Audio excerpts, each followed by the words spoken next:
Hello, everyone. Welcome back to the English Speaking Show. I'm Jake. And I'm Ella. Really glad you're here. Wherever you're listening from, welcome. Jake, if someone said to you, you must clean the kitchen, how would that make you feel? Honestly, a little annoyed, like someone is giving me an order. Right. Now, what if they said, you should clean the kitchen? That feels different. More like advice, less like a command. And you have to clean the kitchen. It's the building rules. That just feels like a fact. Neutral, no pressure. Same kitchen, same mess. 3 different words. Must, have to, should. And each one feels completely different. Must sounds bossy. Have to sounds neutral. Should sounds friendly. And this is exactly why these 3 words matter so much in English. Use the wrong one and you accidentally sound rude without even realizing it. By the end of this episode, you will know exactly which one to use and when, so you always sound natural, warm, and confident. No more accidentally sounding like you're telling someone off.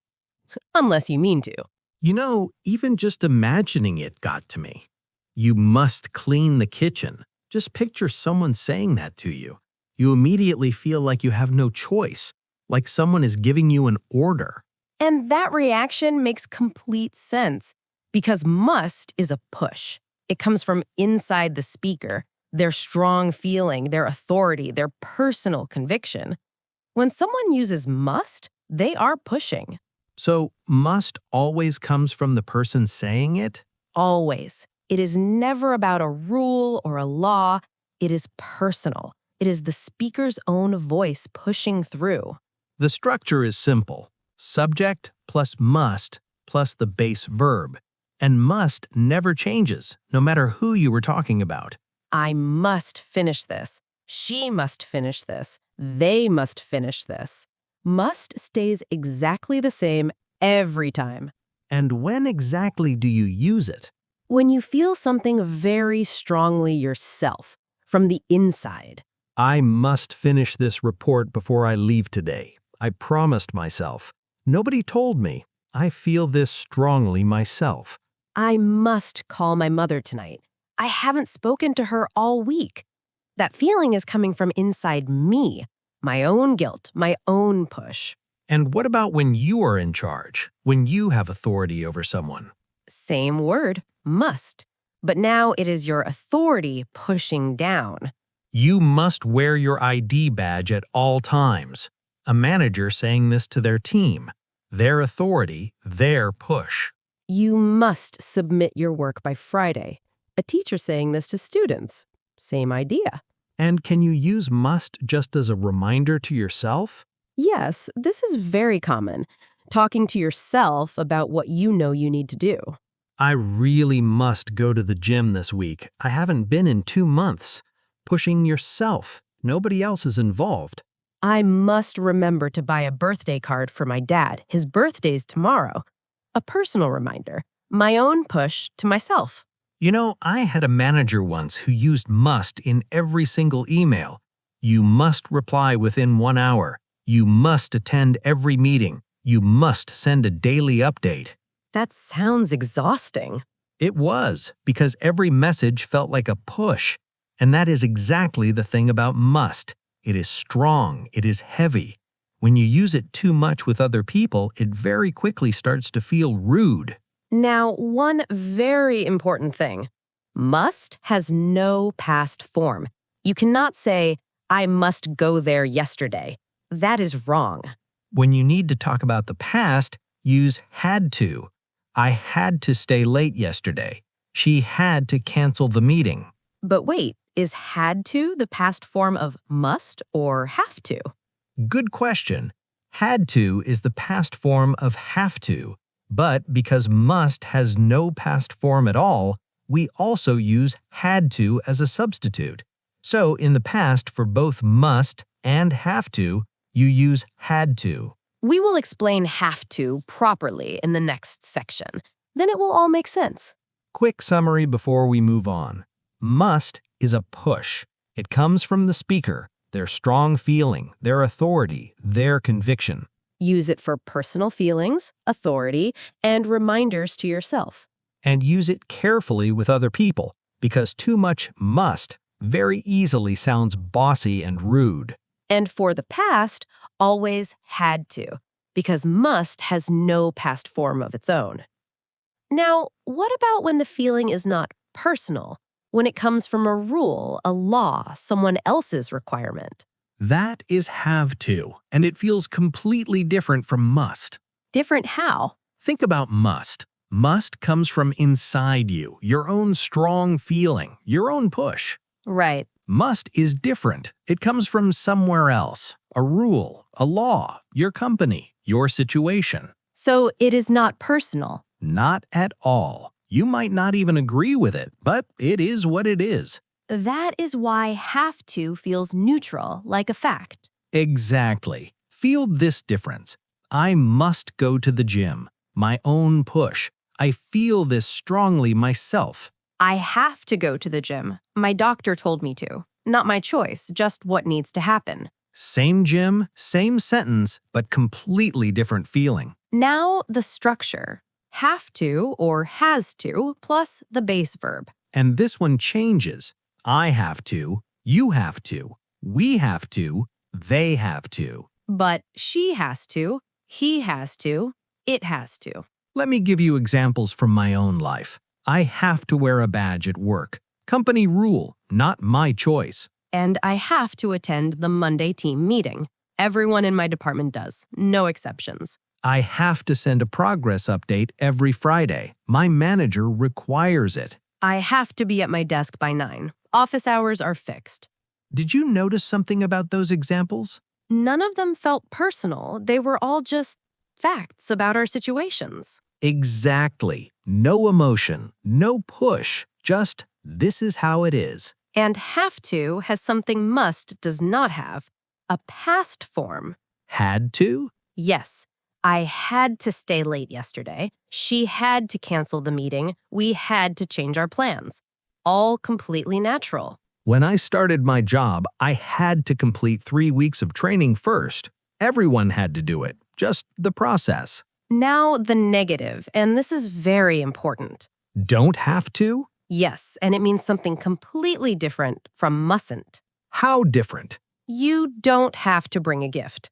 No rule, not necessary, but you can if you want. You mustn't bring a gift. Do not bring one. Not allowed. Same words, opposite meanings. We will look at this again in the mistakes section because this one catches a lot of people out. So, have to is a fact. It comes from a rule, a law, your situation, not from your own feelings. Has to for he and she, had to for the past. And don't have to means no rule, not forbidden, just not necessary. Now the third word, the softest of the three. Should. And this one will make you sound friendly and natural in almost every situation. Because should is just a suggestion. No push, no rule, just, I think this is a good idea for you. So it is advice. Exactly. When you use should, you are saying, in my opinion, this is the right thing to do, but I am not forcing you. The choice is still yours. Should is a suggestion. And the structure is simple. Subject plus should plus the base verb. Just like must, should never changes. I should, she should, they should, always the same. Curious, so when do you use it? The most common situation, giving advice to someone else. When you think something is a good idea for them. Like what? Last week, my friend was complaining about feeling tired all the time. I said, you should see a doctor. Not must, not have to, just, I think it is a good idea. Your choice. And that feels caring, not bossy. Exactly. And then I said, you should try going to bed earlier. Even 30 minutes makes a difference. My opinion, my advice, no pressure at all. Curious, and when do you use it with yourself? Talking to yourself about something you know is the right thing to do, but nobody is telling you. I should exercise more. I know it is good for me. No one said this to me, I just know. I should call my brother. We haven't spoken in weeks. A gentle reminder to myself. Softer than must, less heavy. Curious, and is there another situation where should works well? Yes, friendly recommendations. When you love something and you want to share it. I do this with restaurants. When I find somewhere I really love, you should try that new place on the high street. The food is incredible. And I always go because it feels like a warm suggestion, not a command. And this is exactly where must causes problems. You must watch that film. Sounds like a command. You should watch that film. Warm, friendly, natural. Same film, but one pushes and one suggests. I catch myself doing this. When I love something, a book, a place, I want to say must because I feel so strongly. But it sounds bossy. It does. So I say should instead, and it lands much better. And the negative, shouldn't, that means it is not a good idea. You shouldn't eat so much sugar. Gentle advice, not forbidden, just probably not a great idea. You shouldn't stay up so late. You have an early meeting tomorrow. Said like a friend, caring, soft. So, should is a suggestion. Your opinion, your advice, your recommendation. Should never changes. Shouldn't means it is not a good idea. And should will almost always make you sound warmer and more natural than must, especially with other people. So we have all three now. Must, have to, should. And they can all sound similar on the surface, but the difference between them, that is what changes everything. Let's put them side by side, starting with must and have to. Because these two confuse people the most. Right. They can mean almost the same thing, but they feel completely different. Listen to these two sentences. I must lose weight. I have to lose weight. What is the difference? I must lose weight. That feeling is coming from inside me, my own decision, my own push. Nobody told me. I have to lose weight. My doctor told me. It is coming from outside, not my personal push, just what needs to happen. Same goal, but one is personal and one is not. I had this exact situation, actually. I told myself I must eat better for months, just my own voice pushing me. Did it work? Not really. And then my doctor said I have to reduce my sugar intake. Suddenly, it felt more serious. Because it came from outside. Exactly. Same change, but a completely different feeling behind it. Now, the most dangerous confusion, mustn't and don't have to. Dangerous? Because they sound similar, but they mean the complete opposite. You mustn't tell anyone. That means do not do it. It is forbidden, not allowed. You don't have to tell anyone. That means there is no rule. It is not necessary, but you can if you want. One is forbidden, one is optional. Completely opposite. Imagine your friend is coming to your birthday dinner. You say, you don't have to bring a gift. You are being kind, relaxed, no pressure. But if you say you mustn't bring a gift, now it sounds like a strict rule, like bringing a gift would be wrong. Very different birthday dinner. Very different indeed. And the third contrast, must versus should. This is the one that makes people accidentally sound rude. You must try that restaurant. That is a command, a push. It can feel like you are not giving the person a choice. You should try that restaurant. That is a suggestion, warm, friendly. The person still decides. And the strange thing is, learners use must for recommendations because they feel strongly. They love the restaurant. They want to share that excitement. But must carries too much force. It pushes instead of invites. So whenever you want to recommend something, a film, a book, a place, a person, use should. Almost always. I made this mistake when I first started learning English. I would say to people, you must come to my country. You must try our food. You must visit this place. Too many musts. Way too many. I meant it warmly, but it probably sounded very intense. And that's the point. The wrong word and the warmth disappears. The right word and everything lands perfectly. So, must and have to can mean the same thing, but must is personal and have to is a fact from outside. Mustn't means forbidden. Don't have to means not necessary. Opposite meanings. And must versus should, must pushes, should invites. For recommendations, almost always use should. You know, Ella, there are some mistakes with these three words that we see again and again from English learners. Which one do you see most often? Recommendations. Learners say, you must try this restaurant. You must watch this film. You must visit this place. And it sounds like a command. Exactly. They mean it warmly, but must pushes too hard. You should try this restaurant. That is the natural way.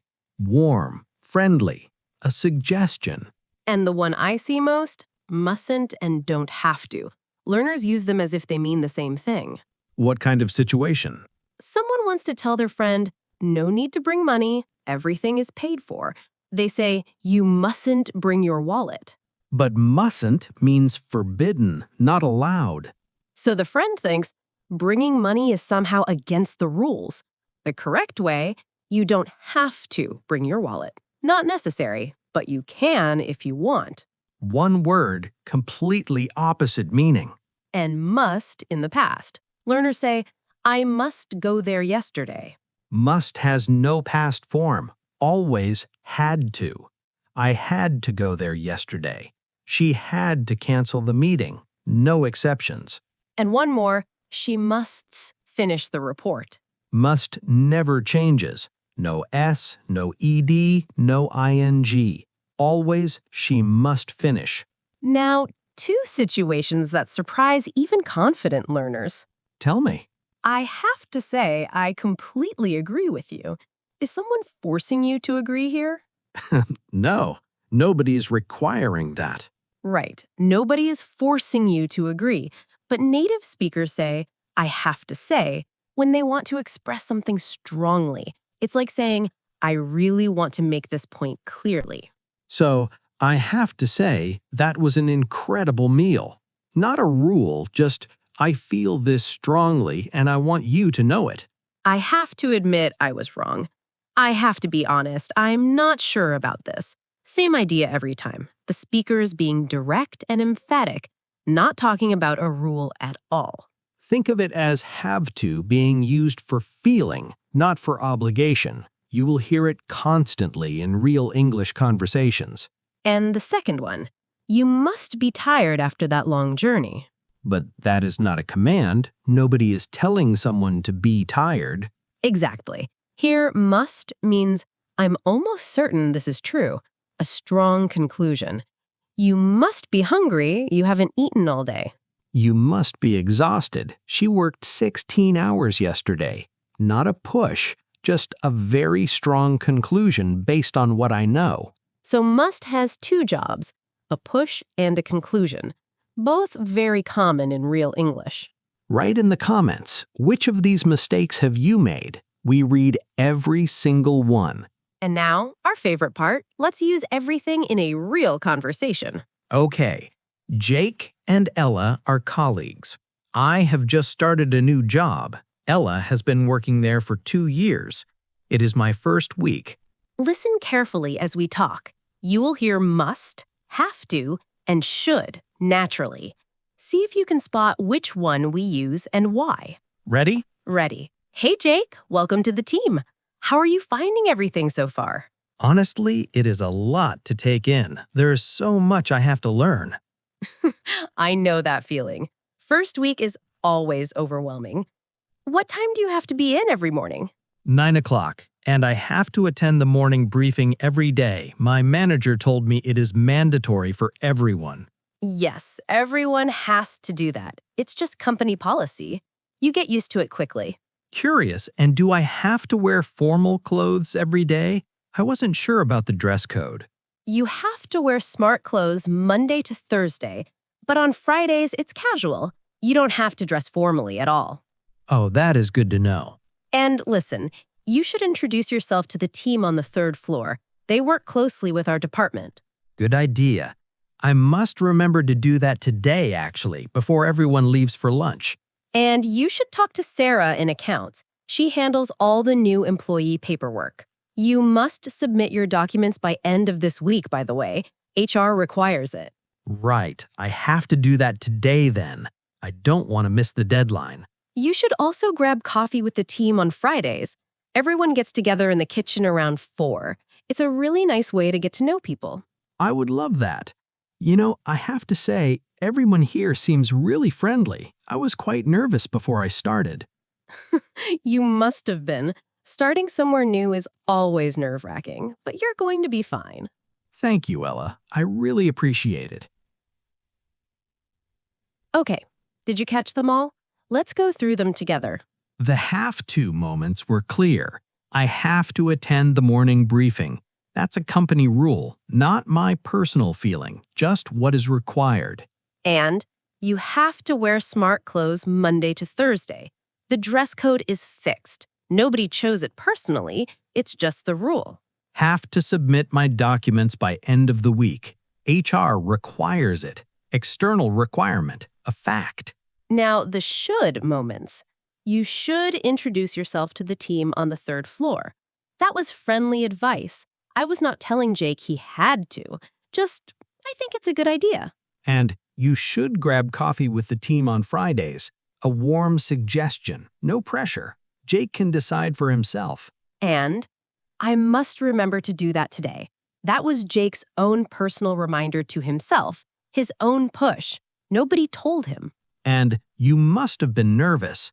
That was not a command at all. That was a conclusion.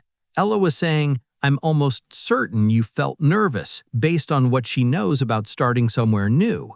Same word must, but completely different jobs in the same conversation. That's real English, and that's exactly how you will use these words too. Now it's your turn. Build your own lines. Say these out loud. Do not just read them. Pattern 1. I have to blank every day because blank. My example? I have to check my emails every morning because my manager sends updates before 9. Mine, I have to leave the house by 8 every day because my commute takes 45 minutes. Now it's you. Think about your own life. What do you have to do every day and why? Say it out loud.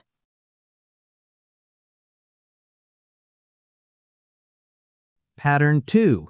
You should blank. I think it will really help you. My example? You should make a list before you go shopping. I think it will really help you save money. Mine, you should take short breaks while studying. I think it will really help you concentrate better. Your turn. Think of someone in your life. What advice would you give them? Say it out loud.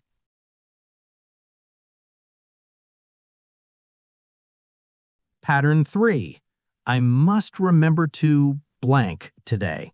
My example? I must remember to call the dentist today. I've been putting it off all week. Mine, I must pick up some milk today. We completely ran out this morning. Your turn. What's something you must remember to do today? Say it out loud.